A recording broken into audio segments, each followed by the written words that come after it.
నమస్కారం. ఈరోజు మనం జాతకాన్ని పరిశీలించే కొన్ని మార్గాల గురించి తెలుసుకుందాం. ఏ జాతకాన్నైనా పరిశీలించాలంటే ముందుగా మనం కొంత సమాచారాన్ని సిద్ధం చేసుకోవాలి. ఆ సమాచారం ఏంటంటే జాతకుని జన్మరాశి చక్రం, భావ మధ్యమ చక్రం, నవాంశ చక్రం, ఈ మూడు తప్పనిసరిగా కావాలి. జన్మరాశి చక్రం, భావ మధ్యమ చక్రం, నవాంశ చక్రం. మరింత విశ్లేషణకు షోడశ వర్గులు, అష్టక వర్గులు అవి కూడా ఉపయోగపడతాయి. రాశి చక్రంలోనూ భావ మధ్యమ చక్రంలోనూ గ్రహస్థితి ఒకే రకంగా ఉంటే ఫలితాల్లో స్థిరత్వాన్ని మనం గ్రహించవచ్చు. అలా కాకుండా రాశి చక్రంలో ఉన్న గ్రహస్థితి భావ మధ్యమ చక్రంలో మారితే ఫలితాల్లో కొంత నిశ్చలత లోపిస్తుంది, మిశ్రమ స్పందన ఉంటుంది. కనుక రెండింటినీ మనం పరిశీలనలో తీసుకుని మనం ఫలిత విశ్లేషణ చేయవలసి ఉంటుంది. నవాంశ రాశి చక్రం ఫలితాలను విశ్లేషిస్తుంది. నవాంశ చక్రం ఆ విశ్లేషణ యొక్క అనుభూతిని తెలుపుతుంది. అంటే ఉదాహరణకి ఒక వ్యక్తి ధనవంతుడు అవుతాడని మన రాశి చక్రం నుంచి చెప్తే నవాంశ చక్రంలో ఆ ధనస్థానం అనుకూలంగా లేకపోతే, ధనాధిపతి అనుకూలంగా లేకపోతే ఆ అనుభూతి లోపిస్తుంది. అంటే ఆ ధనాన్ని అతను వినియోగించుకోకుండా ఉంటాడు, అతనికి వినియోగపడదు, తను సంపాదించిన ధనం తనకు వినియోగపడదు. అది నవాంశ అనుభూతిని తెలుపుతుంది.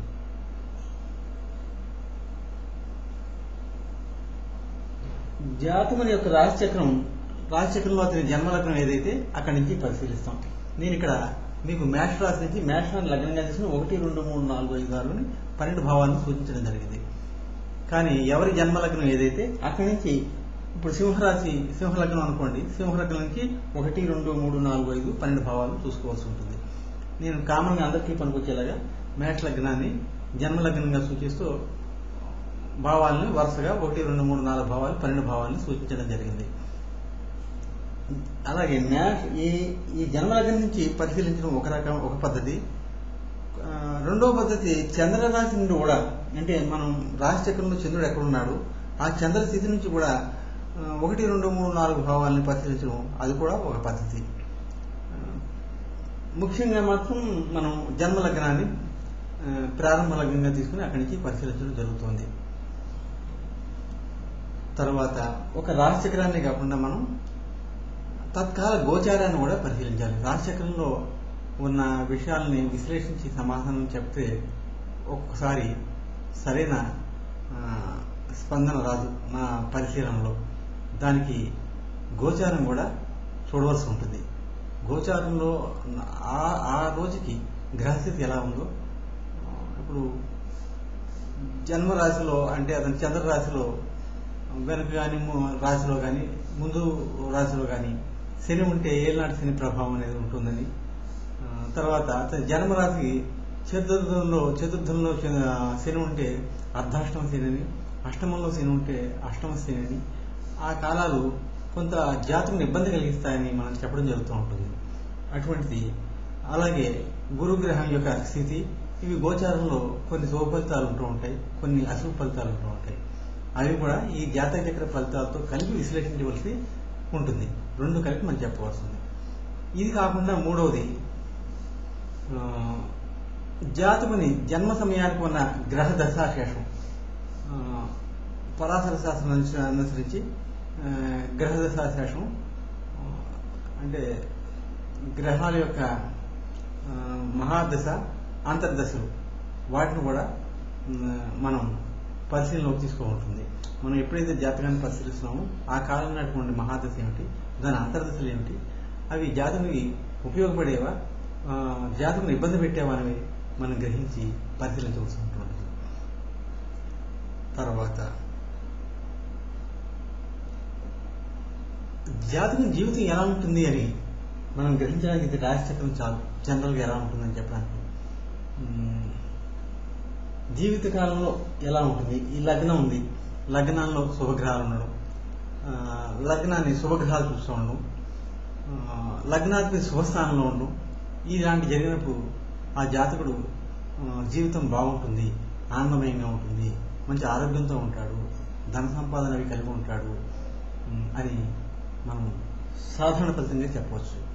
అలాగే ఈ లగ్నాధిపతి నీచ స్థానంలో ఉండటం, లగ్న భావకారకుడు రవి నీచ స్థానంలో కానీ శత్రు స్థానంలో ఉండటం కానీ, లగ్నానికి ఇరువైపులా పాపగ్రహాలు ఉండడం కానీ ఇలాంటి జరిగినప్పుడు ఆ లగ్న భావం కొంత లోపిస్తుంది.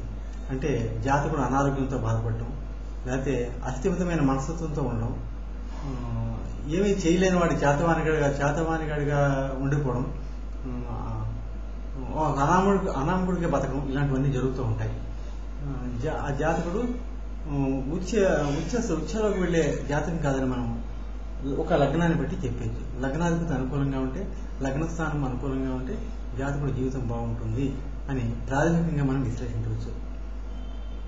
కానీ ఎప్పుడు ఇక్కడ లగ్నాధిపతి బాగున్నంత మాత్రం జాతకం బాగుంటుంది అని ఈ ప్రాథమిక విశ్లేషణ ఎప్పుడు స్థిరంగా ఉండదు, మారుతూ ఉంటుంది. అంటే మనం జీవితకాలంలో చేసుకున్న కర్మలను అనుసరించి కూడా కొంత మార్పులు ఉంటూ ఉంటాయి. మన జాతక చక్రం అనుకూలంగా లేదు, కానీ జీవితంలో కొన్ని శుభకర్మలు చేసాం, కొన్ని దాన ధర్మాలు ఇలాంటివి చేసాం, కొన్ని పుణ్యకార్యాలు చేసాం. అటువంటిప్పుడు ఈ జాతక చక్రంలో ఉన్న దోషాలను హరించే అవకాశం ఉంది. ఆ దోషాలు హరించి శుభ ఫలితాలు వచ్చే అవకాశం ఉంది. సాధారణ కొంతమంది జ్యోతిష్యులు రాశి చక్రాన్ని చూసి పుట్టగానే అది జీవిత విశేషాలని, ఈ 30 ఏట్లో ఈ గండం ఉంది, 60 ఏట్లో ఈ గండం ఉంది, ఇతని నీటి గండం ఉంది, లేకపోతే ఇతను ఇటువంటి విషయంతో బాధపడుతూ ఉంటాడు అని మొత్తం ఫలిత విశ్లేషణ జాతక చక్రంలో ఉన్న పరిస్థితులను బట్టి విశ్లేషించి రాయడం జరుగుతూ ఉంటుంది.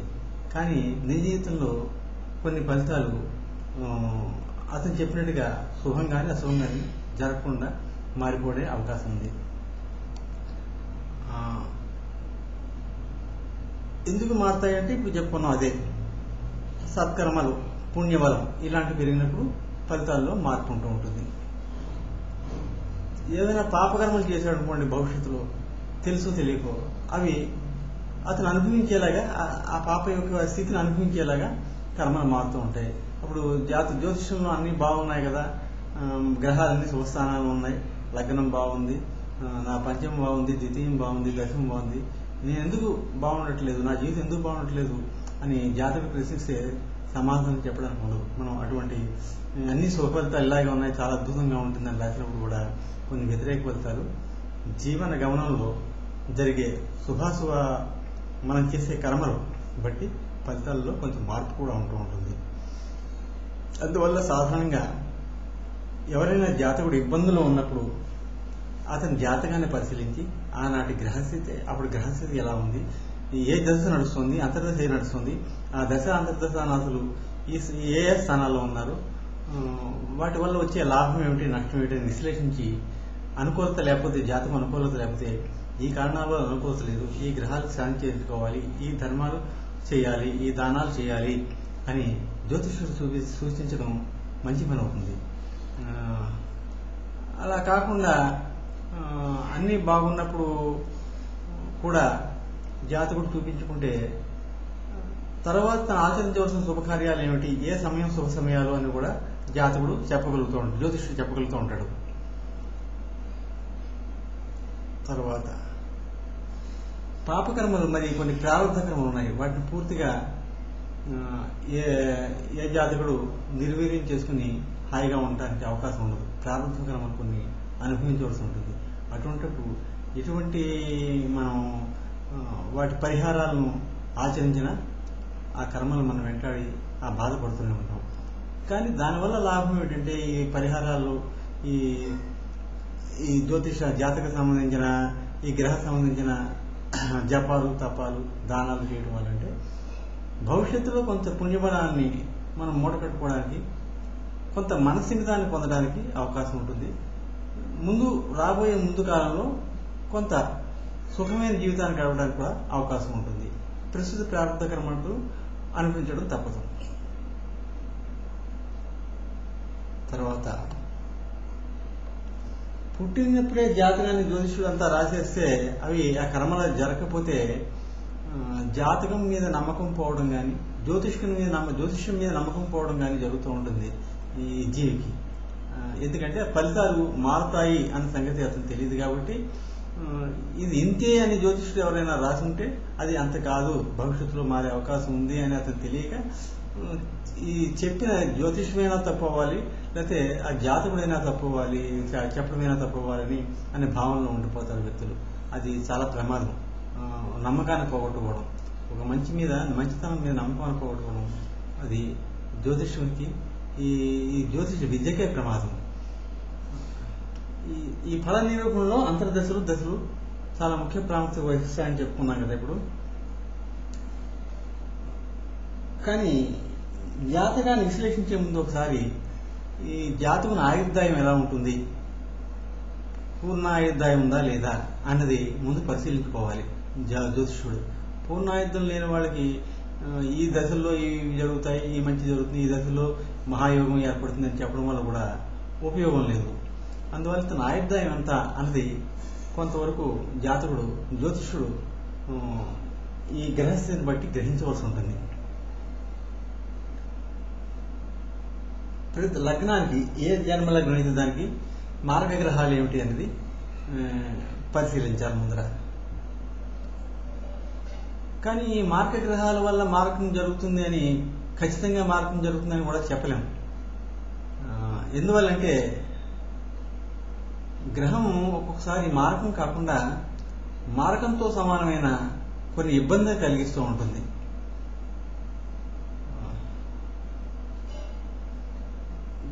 దశ అంతర్దశానాథులు ఒక్కొక్కసారి అంతర్దశ అనుకూలంగా ఉంటే దశానాథులు మారకం కలిగిస్తున్న ఆ మారకం కాకుండా అంతర్దశానాథుల వల్ల మారకం తప్పే అవకాశం ఉంది.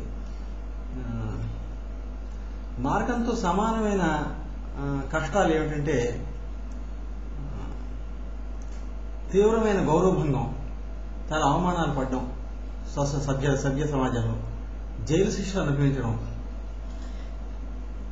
భరించలేని పేదరికం, ఇవన్నీ మార్గంతో సమానమైనవే.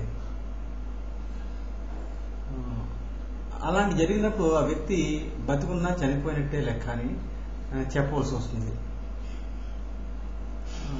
జ్యోతిష్యులు ఎవరైనా ఈ మారక గ్రహాలు నడిచే సమయం గ్రహిస్తే ఆ సమయంలో శుభ ఫలితాల మీద దృష్టిలో పెట్టుకుని రాబోయే ఇబ్బందుల్ని తెలిపి పరిష్కారాలను మార్గాలు సూచించవలసిన బాధ్యత జ్యోతిష్యుడు ఉంటుంది.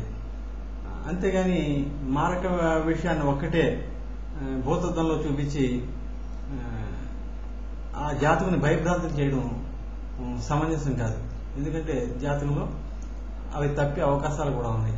దానికి ప్రత్యామ్నాయంగా జైలు శిక్ష అనిపించడం, భయంకరమైన అవమానాన్ని పొందడం, పేదరికాన్ని పొందడం, ఇవన్నీ కూడా మార్గంతో సమానమైన అవుతాయి. అలాంటివి దాటిపోయే అవకాశాలు కొన్ని ఉంటాయి.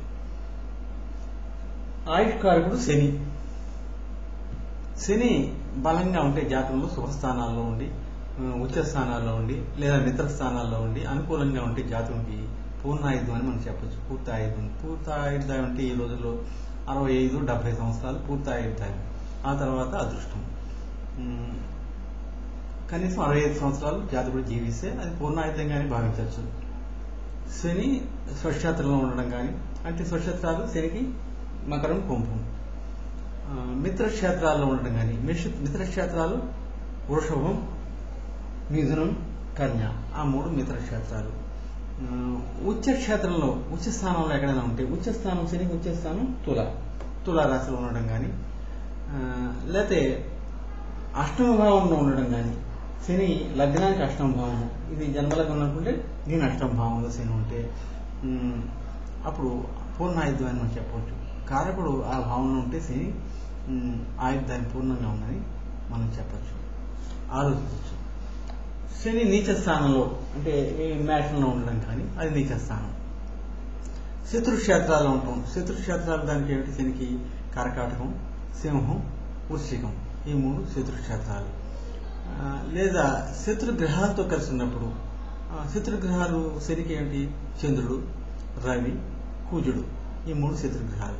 వీటితో కలిసి ఉన్నప్పుడు ఆ దశ అంతర్దశలు అంటే శని అంతర్దశ కానీ, శని మహాదశ కానీ, శని అంతర్దశ కానీ, అలాగే చంద్ర, రవి, కుజ దశ కానీ అంతర్దశ కానీ ఈ రెండింటి కాంబినేషన్తో వచ్చినప్పుడు అల్పాయుద్ధం అనేది కలుగుతుంది. జీవికి కొంత మరణ సంబంధమైన సూచనలు కనపడుతున్నాయి. అది తీవ్రమైనది కావచ్చు, లేదా దాంతో సమానమైన మరొకటి ఏదో అశుభం జరగచ్చు ఇతని జీవితంలోని మనం గ్రహించి ఆ వ్యక్తిని జాగ్రత్త పరిచే అవకాశం ఉంది. ఆయుస్థానాలు ఏమిటి? అష్టము ఆయుస్థానం. అష్టమా అష్టమం అంటే తృతీయం, అంటే ఈ అష్టమానికి మళ్ళీ అష్టమ స్థానం తృతీయం, అది కూడా ఆయుస్థానం తీసుకోవాలి. తృతీయానికి అష్టమం కూడా చెప్తారు కొందరు. ఈ తృతీయానికి అష్టమ స్థానం దశమం. ఈ దశమ స్థానం కూడా ఆయుస్థానం అని కొందరు చెప్తూ ఉంటారు. వ్యయస్థానం ప్రతి లగ్నానికి వారి జన్మ లగ్నానికి 12వ స్థానం వ్యయస్థానం. తర్వాత అష్టమ వ్యయస్థానాలకు వ్యయస్థానాలు అంటే అష్టమానికి వ్యయస్థానం సప్తమం, ఈ వ్యయస్థానానికి వ్యయస్థానం ఏకాదశం. ఇవి కూడా ఆయుష్ స్థానాలే. అంటే అష్టమ స్థానం, తృతీయం, వ్యయస్థానం, ద్వితీయ స్థానం, సప్తమ స్థానం, లాభస్థానం, ఇవన్నీ ఆయుష్ స్థానాలు. మరి ఇవి కాకుండా షష్ఠ స్థానం, ఈ షష్ఠ స్థానం రోగస్థానం, అనారోగ్యం పాలయ్యే అవకాశం ఉంది. వింశోత్తరి మహాదశ ఆ దశలను అనుసరించి, అంటే పరాశర శాస్త్రం వింశోత్తరి మహాదశలను అనుసరించి ఫలితాలని మేషాది లగ్నాదిగా మంచి చెడును మనం గుర్తించి జాతక ఫలితాన్ని చెప్తే అది సులభం అవుతుంది. దీంట్లో మనం తీసుకునే ఆలోచించవలసిన విషయాలు ఏంటంటే, జాతకుని రాశిచక్రంలో ఉన్న గ్రహాలు అవి స్వస్థానంలోనూ, ఉచ్చస్థానంలోనూ, ఇతర స్థానాల్లో ఉన్నప్పుడు ఆ గ్రహ దశలు వస్తే అవి జాతకునికి ఆ దశలు యోగిస్తాయి. ఏ జన్మ లగ్నాన్ని అనుసరించి ఆ గ్రహాలు స్వచ్ఛస్థానంలో కానీ, స్వస్థానంలో కానీ, మిత్ర స్థానంలో కానీ, ఉచ్చ స్థానంలో కానీ ఉంటే ఆ దశ మహాదశ లేదా అంతర్దశలు వాటివి ఆ గ్రహాలకు వచ్చినప్పుడు అవి యోగకారకం అవుతాయి. శత్రు స్థానంలో ఉండి నీచ స్థానంలో ఉంటే గ్రహాలు రాశిచక్రంలో ఆ దశలు వస్తే ఆ దశలు యోగించవు, జాతకులు యోగించవు, ఇబ్బందులు కలిగిస్తూ ఉంటాయి. అవి మనం గుర్తించి అది ఇబ్బంది సమయమా, జాతకంలో అనుకూలమైన సమయమని తెలియజేయవచ్చు. ఇబ్బంది సమయాలుంటే ఆ తీవ్రత ఎంతది అని గుర్తించి అవి ఏమైనా మారక తీవ్రత ఉన్నవా, మారక గ్రహాలకు సంబంధించినవా అయితే ఆ తీవ్రతను మనం గుర్తించి జాతకం చెప్పి దాని పరిహారాలను సూచించవలసి ఉంటుంది. తర్వాత పాపగ్రహాలతో కూడి ఉన్నాయంటే ఈ గ్రహాలు, ఇప్పుడు గురువు దశ నడుస్తుంది మహాదశ, ఆ గురువు పాపగ్రహం మరో పాపగ్రహంతో పూజనతోటో రవితోటో కలిసి ఉండడం ఇలా జరిగితే, శనితోటో కలిసి ఉంటే ఆ దశలు కూడా యోగించవు. శుభగ్రహాలతో కలిసి ఉంటే యోగిస్తాయి, పాపగ్రహాలతో కలిసి ఉంటే ఆ దశలు యోగించవు. అలాగే గ్రహాలు ఈ లగ్నానికి షష్టాష్టమ వ్యయాల్లో ఉన్నప్పుడు ఏ గ్రహమైనా షష్టాష్టమ వ్యయాల్లో ఉంటే ఆ గ్రహదశ వస్తే అది కూడా శుభ ఫలితాలని ఇవ్వలేదు. తర్వాత ఏ గ్రహమైనా సరే, శుభగ్రహాలన్నీ ఏ గ్రహమైనా సరే రవితో 12 డిగ్రీలు ముందు వెనక మధ్యని, 12 డిగ్రీలు దాని ముందు 12 డిగ్రీల తర్వాత ఉంటే అది ఆ గ్రహం అస్తంగతం చెందడం అంటారు. అలాంటప్పుడు అస్తంగతం చెందితే ఏ గ్రహమైనా రవితో కూడి తన బలాన్ని కోల్పోయి అది ఉత్తమ ఫలితాన్ని ఇవ్వలేదు. అది శుభ గ్రహం అయితే ఉత్తమ ఫలితాన్ని ఇవ్వలేదు, పాపగ్రహం అయితే పాప ఫలితాన్ని కూడా ఇవ్వలేదు. రెండు విధంగాను లాభము నష్టము రెండు కనపడుతూ ఉంటాయి అక్కడ. అవి ఆ గ్రహాలు అనుకూలమైనవి అనుకూల ఫలితాలు ఇవ్వు, ప్రతికూలమైనవి ప్రతికూల ఫలితాలు కూడా ఇవ్వలేవు. అది కూడా మనం గ్రహించవచ్చు. వివాహ శుభకార్యాలకి మరి గురు శుక్రులు అస్తంగతం చెందితే ఆ సమయంలో వివాహాలు అటువంటి శుభకార్యాలు మనం చేయడం మానేస్తున్నాం. దాన్నే మూఢమని కూడా మనం అంటాం. మూఢకాలంలో శుభకార్యాలు చేయకూడదని శాస్త్రం చెప్తుంది. తర్వాత గ్రహాలు స్థిర రాశుల్లో ఉంటే ఎక్కువ బలం కలిగి ఉంటాయి. అంటే స్థిర రాశుల్లో ఉన్న గ్రహాల యొక్క దశ వచ్చినప్పుడు ఆ దశ అనుకూలిస్తుంది అని మనం గ్రహించవచ్చు. తర్వాత శుభగ్రహాలకు కోణాధిపత్యం బట్టి కేంద్ర స్థానాల్లో ఉన్నప్పుడు, అలాగే పాపగ్రహాలకు కేంద్రాధిపత్యం బట్టి కోణ స్థానాల్లో ఉన్నప్పుడు ఆ దశ మహాదశలు, ఆ మహాదశ అంతర్దశలు యోగిస్తాయి. ఎలాగంటే శుభగ్రహాలు కోణ స్థానాధిపతులై కేంద్ర స్థానాల్లో ఉంటే కేంద్ర స్థానం యొక్క తీవ్రతను తగ్గించగలవు అశుభగ్రహాలు కాబట్టి. కేంద్రాలు కర్మస్థానాలు కాబట్టి వాటిలోని తీవ్రతను తగ్గిస్తాయి. అలాగే పాపగ్రహాలు కేంద్రాధిపతులై కోణ స్థానాల్లో ఉంటే అవి కేంద్రాధిపతులు కాబట్టి తీవ్రంగా ఉంటాయి. అది కోణ స్థానాలు ఉంటే వాటి తీవ్రతను కోల్పోయి శుభాలను ఇస్తాయి. అందువల్ల ఈ కర్మస్థానాలు కోణస్థానాలు గురించి మనం ఆలోచించేటప్పుడు శుభగ్రహాలు కోణాధిపతులే కేంద్ర స్థానాల్లో ఉంటే శుభ ఫలితాలు ఇస్తారు. ఆ దశ మహాదశ అంతర్దశలు అనుకూలిస్తాయి. అలాగే పాపగ్రహాలు కేంద్రాధిపతులై కోణస్థానాల్లో ఉంటే శుభ ఫలితాలు ఇస్తారు, అనుకూలిస్తారు. ఆ పాపగ్రహాల మహాదశ అంతర్దశలు కూడా జాతకంగా అనుకూలిస్తాయని మనం గ్రహించి వచ్చి శుభ ఫలితాలను చెప్పవచ్చు. కేంద్ర కోణాధిపత్యం పట్టిన గ్రహాలు కూడా రెండు ఆధిపత్యాలు ఉంటాయి. రెండు గ్రహాలకు ఒక రెండు స్థానాలు ఉన్నాయి కదా, అటువంటి కేంద్ర కోణాధిపత్యం పట్టిన గ్రహాలు ఏమైనా ఉంటే వాటి దశలు అంతర్దశలు కూడా చాలా యోగిస్తాయి. వృషభ లగ్నానికి తులా లగ్నానికి శని, వృషభ లగ్నానికి శని 10, 11, తులా లగ్నానికి శని 4, 5, ఒక కేంద్రం కోణం వచ్చింది. ఇక్కడ 4, 5 యోగిస్తాయి. కర్కాటక లగ్నానికి కుజుడు, కర్కాటక లగ్నం అయితే మన జన్మలగ్నం, కుజుడికి ఇది పంచమ స్థానం 1, 2, 3, 4, 5, ఇది రెండవది దశమ స్థానం అవుతుంది. ఒక కోణము కేంద్రము రెండు ఆధిపత్యాలు వచ్చాయి. అటువంటిప్పుడు యోగిస్తాయి. అలాగే కుంభలగ్నానికి శుక్రుడు కేంద్ర కోణాధిపతి. కుంభలగ్నం, ఈ లగ్నానికి చతుర్థం వృషభం, నవమం తుల, రెండు ఆధిపత్యాలు వచ్చాయి. ఒక కోణము ఒక కేంద్రము, కోణ కేంద్రాలు రెండు వచ్చాయి కాబట్టి అటువంటి గ్రహాల యొక్క దశ అంతర్దశలు యోగిస్తాయి. తరువాత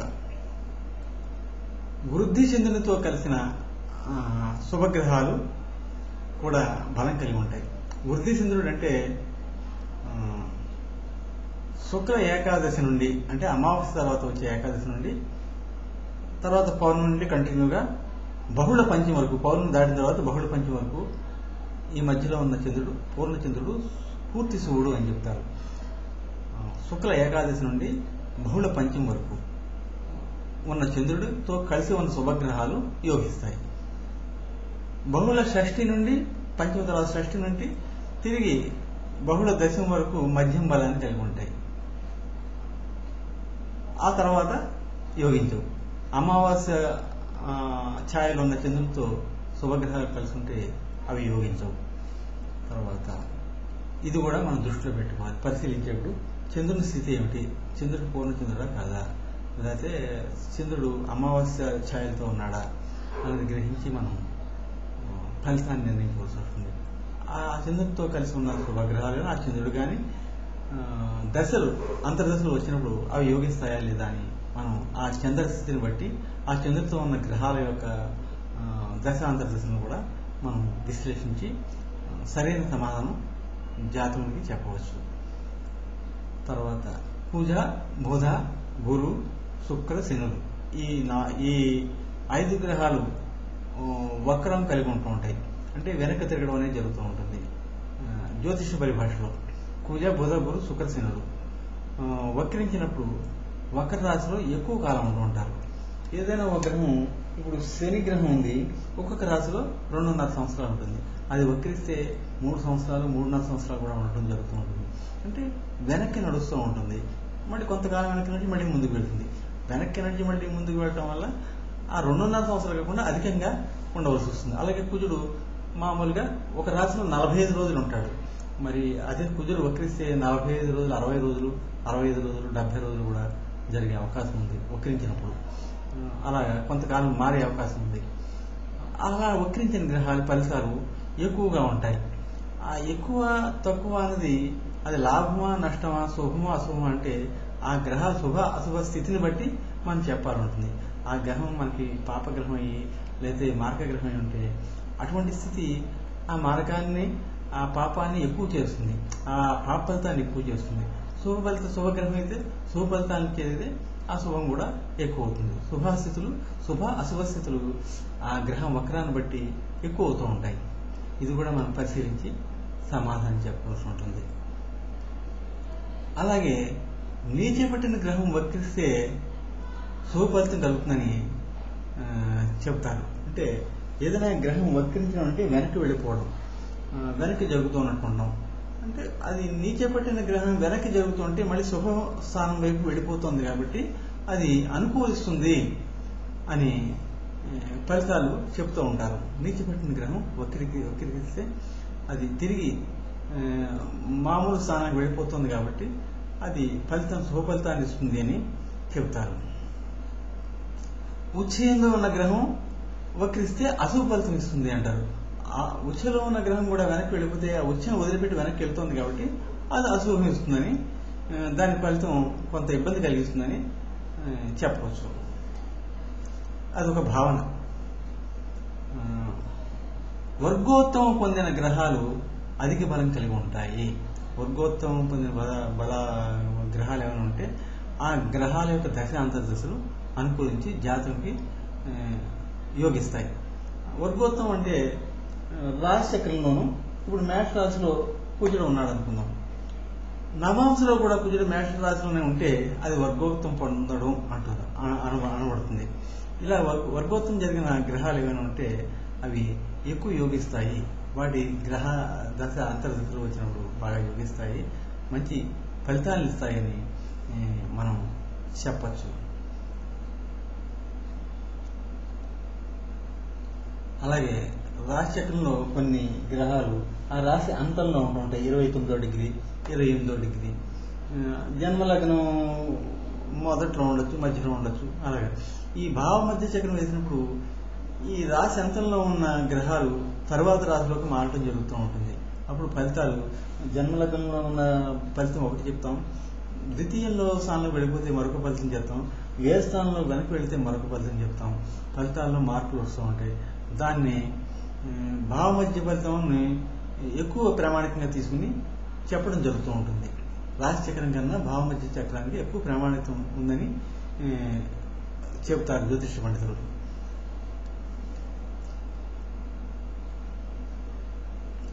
రవి స్థితి, రవి అనుకూలంగా ఉన్నాడా లేదా తనుకారకుడు.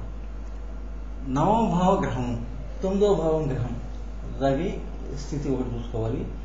ఈ 9వ భావ గ్రహం ఏ లగ్నానికి, జన్మ లగ్నానికి ఏది 9వ భావం అయితే ఆ 9వ గ్రహం అనుకూలంగా ఉందా లేదా, శుభదృష్టి ఉండి శుభస్థానాల్లో ఉండి ఉంటే, ఉచ్చ స్థానాల్లో ఇలాంటివి ఉంటే అనుకూలంగా ఉందని చెప్తాం. అలాగే రవి అనుకూలించాలి, నవభావం యొక్క గ్రహం అనుకూలించాలి. ఉంటే తండ్రి స్థితి బాగుంటుంది, ఆ జాతకుని తండ్రి ఆరోగ్యం అంత చక్కగా ఉంటుంది. వారిద్దరి మధ్య, జాతకునికి తండ్రి మధ్య మంచి సంబంధ బాంధవ్యాలు ఉంటాయి, సత్సంబంధాలు ఉంటాయని మనం చెప్పచ్చు. లగ్న భావకారకుడు రవి, నవమ భావం యొక్క అధిపతి, వారిద్దరూ శుభస్థానాల్లో ఉంటే తండ్రితో అనుకూలత ఉంటుందని చెప్పవచ్చు. అలాగే చంద్రస్థితి, చంద్రుడు మాతృకారకుడు. పగలు పుట్టిన వారికి శుక్రుడు మాతృకారకుడు, రాత్రి పుట్టిన వారికి చంద్రుడు మాతృకారకుడు అని శాస్త్రం చెప్తుంది. అందువల్ల పగలు పుట్టిన వారికి అయితే శుక్రస్థితి మనం చూడటం మంచిది, రాత్రి పుట్టిన వారికి చంద్రస్థితి. చతుర్థ భావం మాతృభావం. చంద్రుడు ఎక్కడ ఉన్నాడు, చంద్రుడు అనుకూలంగా ఉన్నాడా లేదా జాతకానికి. ఈ చతుర్థ భావంపై పాపగ్రహ దృష్టి ఏమైనా ఉందా, చతుర్థ భావాధిపతి పాపగ్రహాలతో కూడి నీచస్థితిలో ఏమైనా ఉన్నాడా, లేకపోతే శుభగ్రహాలతో కూడి ఉన్నాడా, శుభస్థానాల్లో ఉన్నాడా, లేకపోతే ఉచ్చ స్థానంలో ఉన్నాడా గ్రహిస్తే అది అనుకూలంగా ఉంటే తల్లితో అనుబంధం బాగుంటుంది, తల్లి స్థితి బాగుంటుంది, తల్లి జాతకంతో అనుబంధం బాగుంటుందని మనం చెప్పవలసి ఉంటుంది ఫలితాన్ని. ఇకపోతే ఒక గ్రహాన్ని చూసుకుంటే కుజుడు ధైర్యానికి ఆత్మాభిమానానికి ప్రతీక. రెండు కలిగిస్తాడు. ధైర్యం ఉంటుంది, కుజుడు అనుకూలం అయితే వ్యక్తిలో ధైర్యం ఉంటుంది, ఆత్మాభిమానం ఉంటూ ఉంటుంది. కుజ స్థితి ఎలా ఉంది? కుజుడు అనుకూలంగా ఉన్నాడా లేదా జాతకానికి? కుజుడు భావకారకుడు, తృతీయ భావకారకుడు. అంటే తృతీయ భావంలో అనుకూలంగా ఉందా లేదా? తృతీయ భావం ఎలా ఉంది? ఆ తృతీయ భావ గ్రహం ఎక్కడ ఉంది? ఆ గ్రహం అనుకూలంగా ఉందా? ఆ గ్రహం అనుకూలంగా ఉంటే వ్యక్తిలో ధైర్యత బాగా ఉంటుంది, మంచి ధైర్యవంతుడై ఉంటాడు. తర్వాత తృతీయ భావంపై శుభగ్రహాల దృష్టి ఏమైనా ఉందా లేదా? ఉంటే ఆ తృతీయ భావం అనుకూలంగా ఉంటుంది. దీన్ని బట్టి మనం జాతకుడి యొక్క ధైర్య సాహసాలని, అతను మంచి ఆత్మాభిమానం గల వ్యక్తా కాదా అనేది మనం కుజుడు యొక్క అనుకూలతని, తృతీయ భావం అనుకూలతని పరిశీలించి ఆ విషయాన్ని చెప్పవచ్చు. అలాగే బుధుడు ఉన్నాడు. ఇంకా బుధుడు తెలివితేటలకు కారకుడు. మంచి వాక్చాతుర్యం ఉంటుంది బుధుడు అనుకూలంగా ఉంటే, తెలివితేటలు బాగుంటాయి. ముఖ్యంగా గణక విద్య బాగా వస్తుందని చెప్తారు బుధ కారకత్వం. అది చతుర సంభాషణ అంటే మంచి లాజికల్గా ఎదుటివాడిని మెప్పించే విధంగా, తను మెప్పు పొందే విధంగా మాట్లాడడం అదొకటి ఉంటుంది బుధ కారకత్వం. ఎదుటి వాడినైనా తన వాక్యాతంతో తన వైపు తిప్పుకోగల శక్తి ఈ బుధ కారకత్వానికి ఉంది. తెలివితేటలు, వాక్చాతుర్యం, చతుర సంభాషణ అనేవి ఈ బుధ కారకత్వం. బుధుడు అనుకూలంగా ఉన్నాడా లేదా జాతకంలో? ఆ జాతకం ఎక్కడి నుంచి ప్రారంభమైనా సరే బుధుడు అనుకూలంగా ఉంటే ఈ మనిషిలో వాక్చాతుర్యం అనేది ఉంది, చాలా తెలివైన వాడు అని మనం చెప్పచ్చు. అలాగే వాక్చాతుర్య స్థితి చతుర్థ భావం అనుకూలంగా ఉండాలి బుధ స్థితికి. బుధుడు చతుర్థ భావకారకుడు కూడా. ప్రాథమిక విద్య ఉంది. చతుర్థ భావంలో ఉన్న గ్రహాలు ఏమిటి? శుభగ్రహాల, పాపగ్రహాల? చతుర్థ భావాన్ని ఏ గ్రహాలు చూస్తున్నాయి? అనుకూలంగా ఉందా లేదా? చతుర్థ భావాధిపతి ఎక్కడున్నాడు? స్వస్థానంలో ఉన్నాడా, నీచ స్థానంలో ఉన్నాడా, ఉచ్చ స్థానంలో ఉన్నాడా, లాభస్థానంలో ఉన్నాడా, ఎక్కడ ఉన్నాడు? మిత్ర గ్రహాలతో కలిసి ఉన్నాడా, శత్రుగ్రహాలతో కలిసి ఉన్నాడా? ఇవన్నీ ఆలోచిస్తే ఈ జాతకం యొక్క వాక్చాతుర్యం అనేది మనకి తెలుస్తూ ఉంటుంది. ఎటువంటి వాక్చాతుర్యం ఉంది, ఇతను 10 మందిలో మాట్లాడగలిగి, ధైర్యంగా మాట్లాడగలిగి పనిని సానుకూలంగా చేయగలడా లేదా అన్న నిజాన్ని మనం గ్రహించి ఫలితాన్ని చెప్పగలుగుతాం. ఇంకపోతే గురువుని తీసుకుంటే గురుడు జ్ఞానానికి కారకుడు, పంచమ భావానికి కారకుడు. పంచమం జ్ఞానస్థానం. కుటుంబ సౌఖ్యానికి కారకుడు, ద్వితీయ స్థానం కుటుంబ సౌఖ్యం. గురుడు అనుకూలంగా ఉండాలి. గురుడు జాతక చక్రంలో అనుకూలమైన స్థానంలో ఉంటే, అంటే మిత్ర స్థానంలో కానీ, స్వస్థానంలో కానీ, ఉచ్చ స్థానాల్లో కానీ, లేకపోతే మిత్రగ్రహాల దృష్టి కలిగి ఉండి, శుభగ్రహాల దృష్టి కలిగి ఉండి ఈ పంచం మీద, ఈ ద్వితీయం మీద ఉంటే మంచి కుటుంబం ఉంటుంది, మంచి జ్ఞానం ఉంటుంది వ్యక్తికి అని ఆ రెండింటిని మనం గ్రహించి చెప్పచ్చు. గురుడు అనుకూలంగా లేదు, పంచమం అనుకూలంగా లేదు, ద్వితీయం అనుకూలంగా లేదు, అతనిలో వాక్చాతుర్యం ఉండదు, సరైన వాక్కు ఉండదు, కుటుంబ స్థితి బాగుండదు, పెద్ద జ్ఞానవంతుడు అయి ఉండడు. ఈ విషయాలను మనం గ్రహించి ఫలితాన్ని విశ్లేషించి మనం తేలిగ్గా చెప్పవచ్చు. ఇకపోతే శుక్రుడు ఎక్కడ ఉన్నాడు? ఈ 12 స్థానాల్లో అనుకూలమైన స్థానాల్లో ఉన్నాడా, ప్రతికూలమైన స్థానాల్లో ఉన్నాడా? శుక్రుడు ఏం చేస్తాడు? శుక్రుడు కారకత్వాలు ఏంటి? వివాహ సౌఖ్యం, కళా దృష్టి, కళలు, అందం, తర్వాత గుప్త రోగాలకు కూడా శుక్రుడు కారకుడవుతాడు. శుక్రుడు సప్తమ భావకారకుడు కూడా. సప్తమ వివాహ స్థానం. శుక్రుని స్థితి ఎక్కడ ఉన్నాడు? శుక్రుడు సప్తమ భావకారకుడు ఎక్కడ? సప్తమ భావాధిపతి ఎక్కడ ఉన్నాడు? భావాధిపతి అనుకూలంగా, శుక్రుడు అనుకూలంగా ఉండాలి, సప్తమ భావాధిపతి అనుకూలంగా ఉండాలి. సప్తమ భావంపై శుభగ్రహ దృష్టి ఉంటే చాలా అది దానివల్ల ఈ జాతులకి వివాహ సౌఖ్యం ఉంటుంది, కళా దృష్టి ఉంటుంది, మంచి అందగాడై ఉంటాడు. ఏ విధమైన ఈ గుప్త రోగాలు ఉండకుండా సుఖమైన జీవితం గడుపుతాడని చెప్పచ్చు. దానికి వ్యతిరేక దిశల్లో శుక్రుడు ఉండడం కానీ, లేకపోతే సప్తమ భావం అనుకూలంగా లేకపోవడం కానీ, ఈ లగ్న భావం కూడా అనుకూలంగా లేకపోవడం, ఇవన్నీ వివాహ నష్టానికి, మరి అతని కళాదృష్టి లేని వ్యక్తిగా ఉండడానికి, అందవిహీనంగా ఉండటానికి ఇవన్నీ కారణాలు అవుతాయని మనం ఊహించి చక్కటి ఫలితాన్ని విశ్లేషణ చెప్పవచ్చు. తర్వాత శని. శని ఎక్కడున్నాడు? శని ఆయుష్ కారకుడు అని చెప్పుకున్నాం మనం. ఈ శని అష్టమ ఆయుష్స్థానం. అష్టమంలోనే శని ఉంటే మంచి ఆయుష్ ఉంటుంది అని మనం గ్రహించి ఆయుష్వంతుడు, దీర్ఘాయుష్ కలవాడు అని మనం చెప్పచ్చు. శని కారకత్వాలు 3 దశల్లో కనపడుతూ ఉంటాయి మనకి మన జీవితంలో. యుక్త వయసు వచ్చే వరకు ఒక దశ ఆర్థిక ఇబ్బందులు అనేవి ఉంటూ ఉంటాయి, కష్టాలు, దురదృష్టాలు ఇలాంటివన్నీ ఉంటాయి. యుక్త వయసు నుండి నడిం వయసు అంటే 16-17 సంవత్సరాల వరకు యుక్త వయసు వచ్చే సమయం వరకు కష్టాలు, చదువుల్లో ఇబ్బందులు, ఆర్థిక ఇబ్బందులు ఇలాంటివన్నీ శని కలిగించే కారకత్వాలు. యుక్త వయసు నుంచి నడి వయసు వరకు అంటే 40-45 సంవత్సరాల వరకు కొంత అనుకూలత ఉంటుంది, కొంత ప్రతికూలత ఉంటుంది. ఆ నడిం వయసు దాటిపోయిన తర్వాత వృద్ధాత్యపు ఛాయలు వస్తూ ఉంటాయి, ముసలి వాళ్ళు అవుతారు. అప్పుడు శని కారకత్వాలు అనుకూలంగానే ఉంటాయి కానీ పెద్దగా ప్రతికూలించే ఉండవు. గోచార రీత్యా ఏళ్ళనాటి శని 7.5 సంవత్సరాల ప్రభావం ఉంటుందంట. ప్రతి వ్యక్తికి తప్పనిసరిగా 2 సార్లు ఈ ఏళ్ళనాటి శని జీవితంలో వస్తుంది. కొంతమంది జాతకులలో అరుదుగా 3వ సారి వస్తుంది.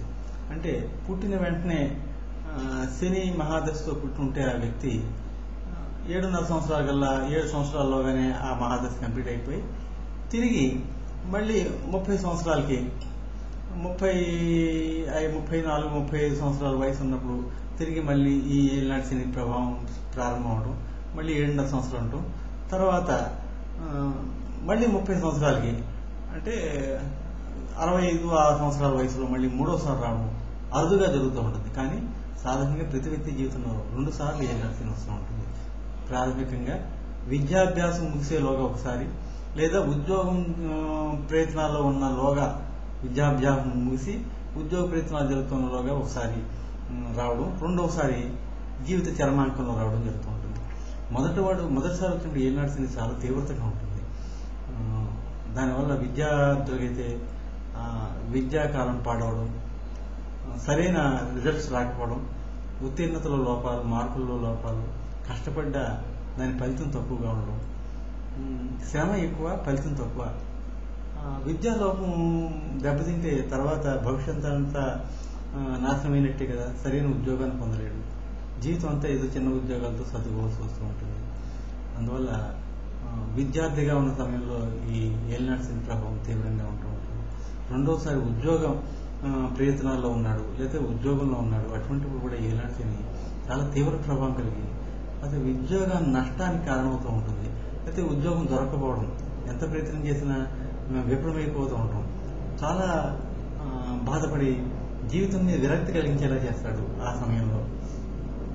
కానీ 3వ సారి వచ్చినప్పుడు అలాగే వివాహ సమయం కూడా, ఉద్యోగ సమయం, వివాహ సమయం 2 ఒకసారి అవుతూ ఉంటాయి.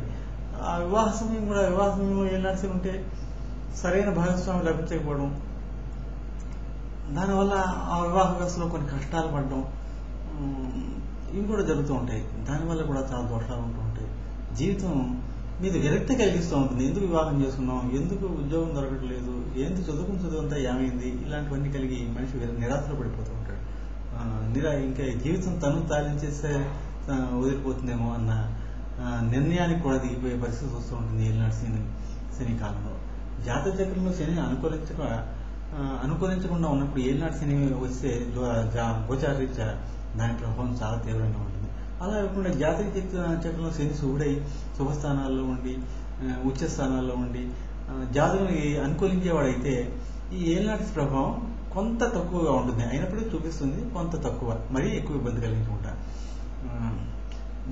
రెండవసారి వచ్చినప్పుడు ఈ ఏళ్ళనాటి శని ప్రభావం చాలా తక్కువగా ఉంటుంది. తక్కువ దాన్ని ఉండదనే చెప్పుకోవచ్చు. ఎందుకంటే విద్య పాడు చేయడానికి 60 ఏళ్ళు వచ్చిన వ్యక్తి విద్యతో పని ఏమి లేదు, కొత్తగా నేర్చుకునే విద్య లేదు, అందువల్ల శని పాడు చేసే విద్య అనేది ఏమి లేదు. తర్వాత ఉద్యోగం నైనా పాడు చేస్తాడంటే అప్పుడు ఈ వ్యక్తి ఉద్యోగ విరమణ చేసిన వాడు అయి ఉంటాడు. అందువల్ల ఉద్యోగాన్ని పాడు చేసే అవకాశం లేదు శనికి. ఇంకా వివాహ బంధాలను పాడు చేస్తాడంటే అతనికి పెళ్ళి అప్పటికే 30 సంవత్సరాలు 40 సంవత్సరాలు అయి ఉంటుంది. ఇంకా కొత్తగా అతను పాడు చేసే ఏమి ఉండదు, అందరూ చరమ దశలో ఉంటారు కాబట్టి. ఇంకా ఏమైనా చెయ్యాలి అంటే శని త్రయోదశిలో మారకం అనేది చెయ్యాలి. అది సహజంగా రోగాలు కలిగించడం, ఆ వయసులో ఏవో రోగాలు రావడం, బాధపడడం సహజమే. అది శని ప్రభావమే అనుకోక్కర్లేదు మనం. అందువల్ల శని చేసే దోషాలు రెండవసారి వచ్చినప్పుడు తీవ్రత ఉండవు, మొదటిసారి వచ్చినప్పుడు తీవ్రత ఎక్కువగా ఉంటాయని మనం చెప్పుకోవచ్చు. తర్వాత గ్రహదశలు చాలా ముఖ్యంగా పరిశీలించి, గ్రహదశలు అంతర్దశలు పరిశీలించేట్టు ఇప్పటి వరకు మనం చెప్పుకున్న విషయాలన్నీ పరిశీలనలో తీసుకుంటే చాలా మటుకు ఫలితాలను మనం స్పష్టంగా గ్రహించి జాతకునికి అందించడం జరుగుతుంది. మరొక పాఠంలో మరికొన్ని విశేషాలతో కలుసుకుందాం. నమస్కారం.